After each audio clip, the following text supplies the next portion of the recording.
La décision excluant le président et membre de la commission de discipline, afin de neutraliser notre commission de discipline, M.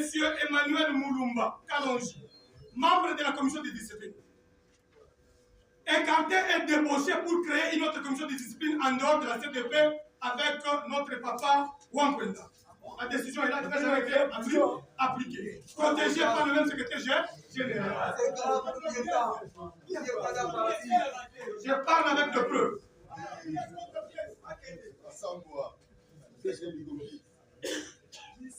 Vous avez la décision, la CDP, la résolution 00, une PCDP, 4e session extraordinaire, 4e session extraordinaire, portant exclusion de Kabound à l'UDPS. Cette décision a été adoptée, exécutée parce que ça lui profitait, afin de prendre le fil juridique. Elle est là, la décision de la même convention a exclu Kabound. Elle est là, même convention. La résolution 002 du même parti portant exclusion de la même personne à l'Assemblée nationale pour qu'il quitte l'Assemblée nationale afin de laisser ça aux membres de l'UDPS. Cette décision était exécutée parce que Mbat avait pris le poste. La décision, la résolution 004 UDPS CDP 4e session du 20 janvier 2022 instituant la commission réparation et réconciliation CRR ainsi. La convention démocratique du parti avait pris une décision de mettre une structure qui va mettre de l'ordre, réconcilier tous les fils du parti ensemble, c'est pardonner pour être fort afin d'aller aux élections de 2023 pour avoir une majorité parlementaire. Les messieurs n'ont jamais appliqué cette décision. Cette décision a été foulée au pied par la même personne.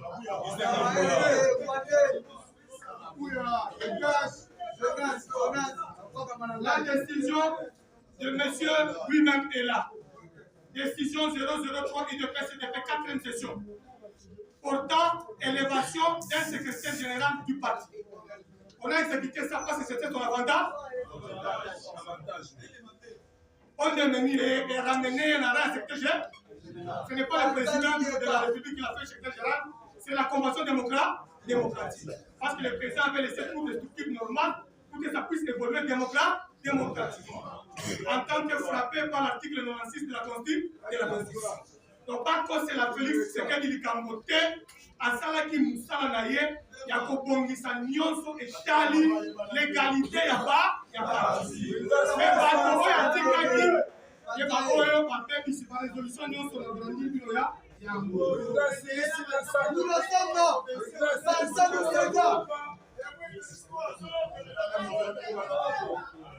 À titre illustratif, en complétant ce que je viens de brandir, le congrès attendu 30 jours après n'a jamais eu lieu. Les décisions du parti sont prises par une seule personne, le secrétaire général, au lieu d'être le fruit d'une gouvernance collégiale comme prévu par l'article 26 de nos statuts.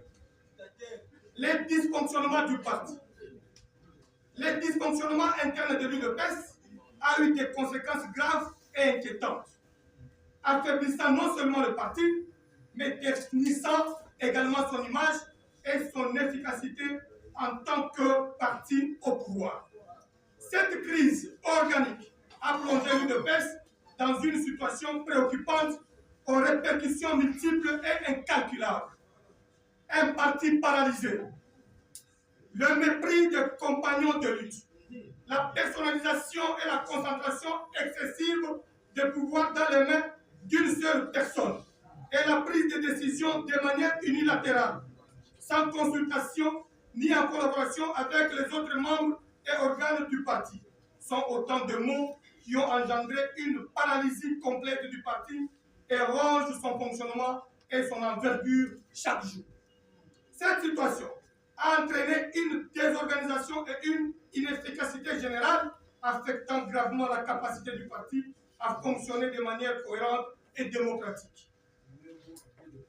Chers compatriotes, Mesdames et messieurs de la presse, chers invités et amis de la démocratie, conséquence de cette crise pour les partis. Le dysfonctionnement interne de l'UDPS a eu des conséquences graves, affaiblissant non seulement le parti, mais aussi ternir son image et son efficacité en tant que parti au pouvoir. Cette crise organique a plongé l'UDPS dans une situation préoccupante aux répercussions multiples.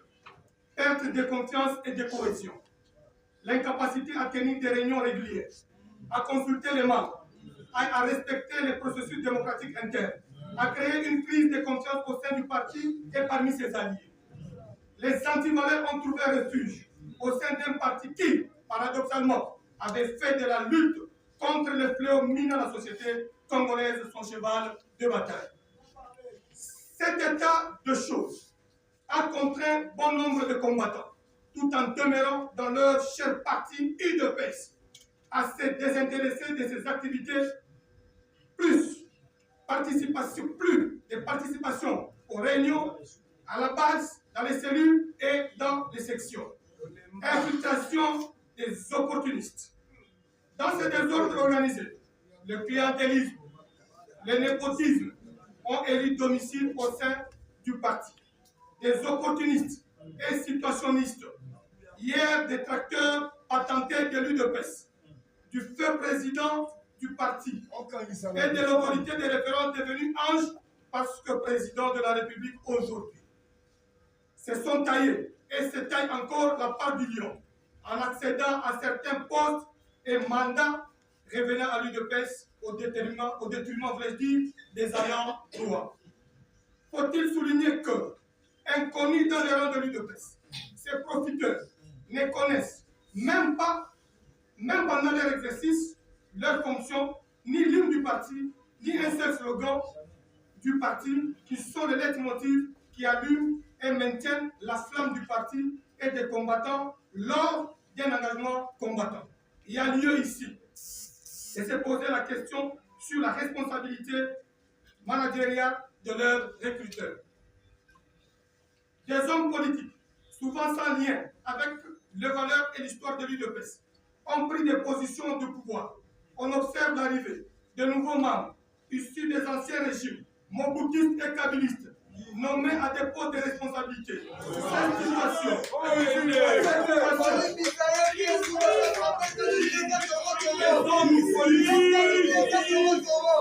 les hommes politiques, souvent sans lien avec les valeurs et l'histoire de l'UDPS, ont pris des positions de pouvoir. On observe l'arrivée de nouveaux membres issus des anciens régimes, mobutistes et kabylistes, nommés à des postes de responsabilité. Cette situation a créé des frustrations profondes parmi les vétérans de l'UDPS, qui ont sacrifié leur vie des décennies durant pour la lutte démocratique. Menace à l'intégrité et à la stabilité politique de l'UDPS. Le non-respect des statuts et l'usurpation de pouvoir ont affaibli la structure interne du parti, engendrant des divisions et une méfiance croissante parmi les membres. Ce manque de respect pour les règles établies menace non seulement l'intégrité du parti, mais aussi la stabilité politique qu'il a longtemps cherché à promouvoir. Répercussions à court terme, moyen terme et long terme. À court terme, cela se traduit par un affaiblissement continu du parti et un désordre généralisé. Vous le vivez aujourd'hui, de pneus brûlés de Kassangour à Mwanda, de Kasumbalès à Lubumbashi, du Kassi Korezi, dans le Kassai, et partout ici à Kinshasa. À moyen terme, cette situation prête le front aux adversaires et aux supposés alliés du parti, qui peuvent exploiter ces faiblesses pour leurs propres avantages. Ce qui est déjà fait. Nos adversaires politiques, qui sont nos alliés aujourd'hui, sont en train de boutiquer des stratégies pour récupérer le pouvoir après 2028.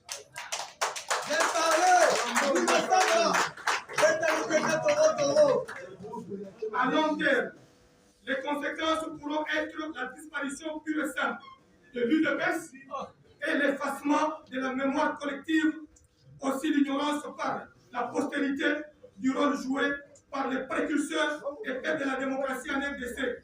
Cela éroderait l'image du chef de l'État, autorité de référence du parti dans l'opinion, tant nationale qu'internationale. Les acquis obtenus grâce au combat, nombre de Tiens Tshisekedi seront enterrés et le parti perdra toute sa crédibilité. Opportunité manquée. Être au pouvoir représenter une opportunité unique pour l'UDPS et renforcer et de se transformer en un parti encore plus grand et plus influent que lorsqu'il était dans l'opposition. Malheureusement, cette opportunité a été gaspillée à raison de la mauvaise gestion interne et du manque de respect pour les statuts du parti et des combattants. Je répète, l'ancien secrétaire général avait enlevé les tôles à la maison UDPS et le nouveau remplaçant a voulu détruire sa fondation.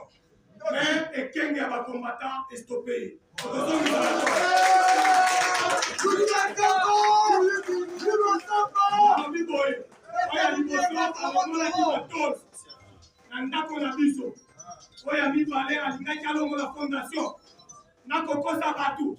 Soki oza kuatake na oza kuatake mokonzi ya mboka. Mokonzi ya mboka atindi yo osalaka biloko ya bisalasala. Mokonzi ya mboka atindi yo otraite bakomata lokola baungu. Mokonzi ya mboka atindi yo oyamba balie 250 alliés otraite bango lokola bana mike, professeur d'université, parti extra-parlementaire, lokola bana mike na yo. Ozofinga bango indirectement sans qu'on y rende compte, ozofinga ba professeur. Les lots sont ici.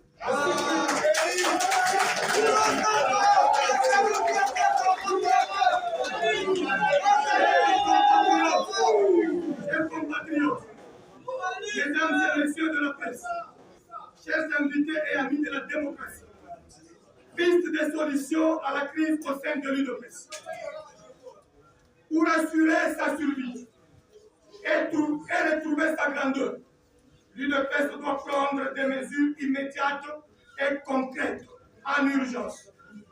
La mise en place d'une cellule de crise est cruciale pour redresser la situation. Cette cellule doit être composée des 5 fondateurs du parti encore en vie, Maman Marthe Kassalou et nos pères, les restants des célèbres 13 parlementaires, tiens auquel Paul Kapita, Lusangangele et Porté Lungu Maloba. Des délégués de certaines entités centrales et de base, formelles ou informelles, du parti. Des organes centraux, pionniers, Ligue de femmes et Ligue de jeunes, Parlement debout, Force du progrès, etc.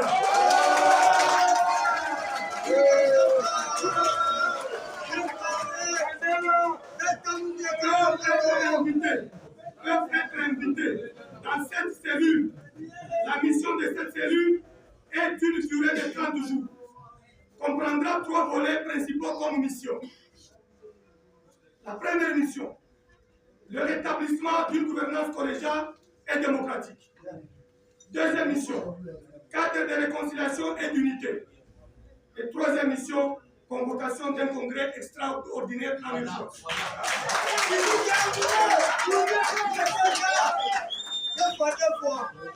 La première mission de la cellule de crise est de rétablir une gouvernance collégiale et démocratique au sein de l'UDPS, respectueuse de ses valeurs et de son histoire. Donc répondre à la philosophie de l'UDPS qui est caractérisée par la philosophie de Tiens Tshisekedi, la culture des textes et le respect de la légalité. Cela implique la décentralisation du pouvoir, éviter la concentration du pouvoir dans les mains d'un seul individu en redonnant aux organes centraux et locaux leur rôle décisionnel et d'initiative démocratique. Le respect des statuts, assurer que toutes les actions et décisions se conforment strictement au statut du parti. La transparence, mettre en place des mécanismes de transparence pour toutes les décisions importantes, garantissant ainsi la confiance de membres. Cadre de conciliation et d'unité. Deuxième point. La deuxième mission est de constituer un cadre de réconciliation et d'unité au sein du parti pour affronter les échéances futures de manière plus unie et plus forte. Cela nécessite un diagnostic inclusif, organiser des discussions ouvertes avec tous les membres du parti, incluant toutes les sensibilités pour comprendre et résoudre les frustrations et les divisions. Une médiation. Utiliser la médiation pour résoudre les conflits internes et favoriser la cohésion. La valorisation des sacrifices. Rendre hommage aux martyrs de l'UDPS et aux héros de la lutte pour l'accession du parti à la magistrature suprême, dont la Force du Progrès et tous les avant-gardistes. En même temps, reconnaître et honorer les combattants qui ont combattu depuis la première heure, tout en encourageant les nouveaux adhérents de manière respectueuse. La convocation d'un congrès extraordinaire. Enfin, la cellule de crise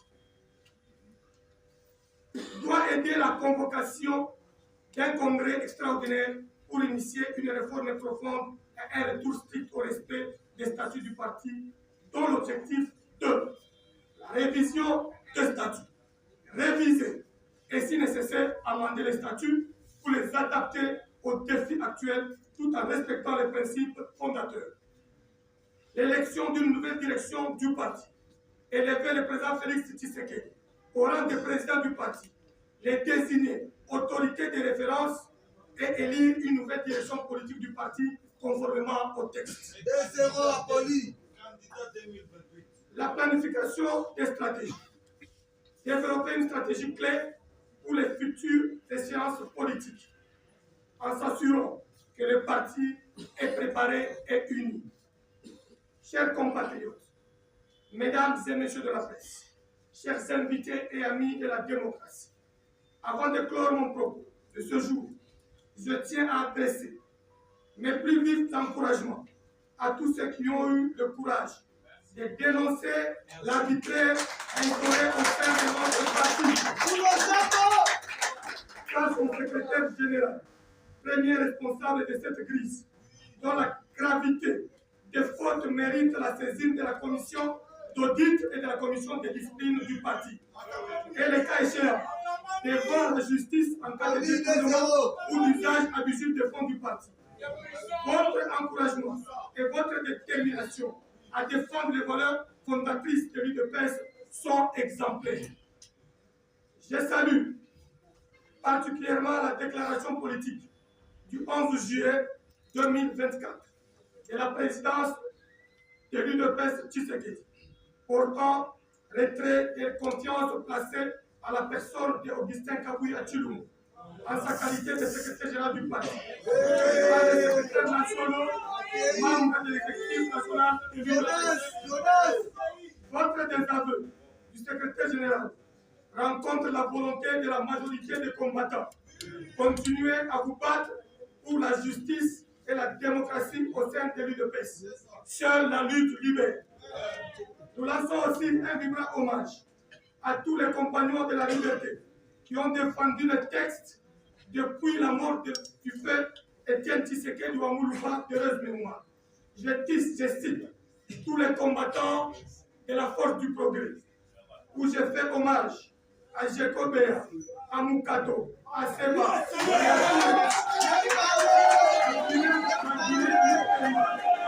Depostol, à tout le monde qui se sont joints à nous pour défendre la vérité et l'écrire la vérité. Ici présent, je profite pour rendre le même hommage à notre président de la lutte des jeunes, de l'UDPS.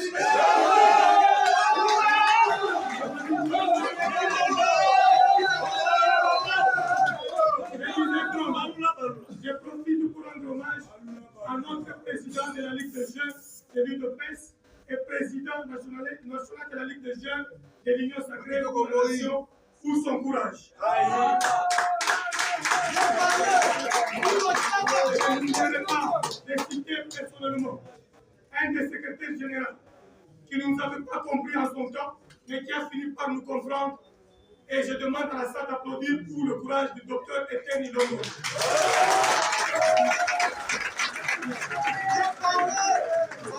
Dans la même optique, nous n'allons pas nous en passer sans citer Papa Wankwenda et tous les sacrifices qu'il a eu fait pendant le combat de la légalité. Je souhaite également exprimer mon soutien indéfectible aux forces armées de la République démocratique du Congo, FARDC, et au commandant suprême des armées pour leur engagement dans la guerre injuste qui nous est imposée à l'est du pays par de puissances prédatrices de nos richesses. Votre bravoure et votre dévouement pour défendre l'intégrité du territoire et la souveraineté de notre nation sont une source de fierté pour tous les Congolais. Nous sommes à vos côtés et nous vous soutenons dans cette lutte et prions chaque jour pour que l'Éternel Dieu vous assiste. Enfin, je vais rendre hommage au président de la République, Félix Antoine Tshisekedi Tshilombo, pour sa clairvoyance et sa vision en dotant l'UDPS de ses organes vitaux avant sa prestation de serment en qualité de président élu de la République démocratique du Congo. Il a démontré son engagement envers notre parti et ses principes. Cette initiative a permis de maintenir une certaine stabilité au sein de l'UDPS, en dépit de l'avis et sa confiance par celui qui attendait une gestion responsable du parti, auteur de turbulences actuelles, le CG en partance. Nous devons continuer à soutenir sa vision et son leadership pour un avenir meilleur. Chers compatriotes, mesdames et messieurs de la presse, chers invités et amis de la démocratie, la crise actuelle au sein de l'UDPS est un appel et une situation qui doit interpeller toute bonne conscience, qui appelle en urgence la réforme et la restauration des principes démocratiques et des statuts fondateurs du parti. Sans ces changements, l'UDPS risque de continuer à s'enfoncer dans la crise. Pour entretenir cet espoir encore tenu par les membres, les sympathisants et les alliés de l'UDPS, il n'y a pas 1000 solutions. Il faut réparer et corriger. L'UDPS a besoin d'un leadership exemplaire et d'un management responsable et urgent. Seule la lutte libère Ténobo l'UDPS a vaincu. Merci beaucoup. Et je suis à la disposition de la presse pour quelques questions. Mais avant les quelques questions, je serai accompagné du président Emmanuel Tobo s'il trouvait quelque chose pour compléter, ainsi que les doyens des fédéraux ici présents. On vient de tout le temps, on vient du combat du changement et de l'obtention du congrès de 2018.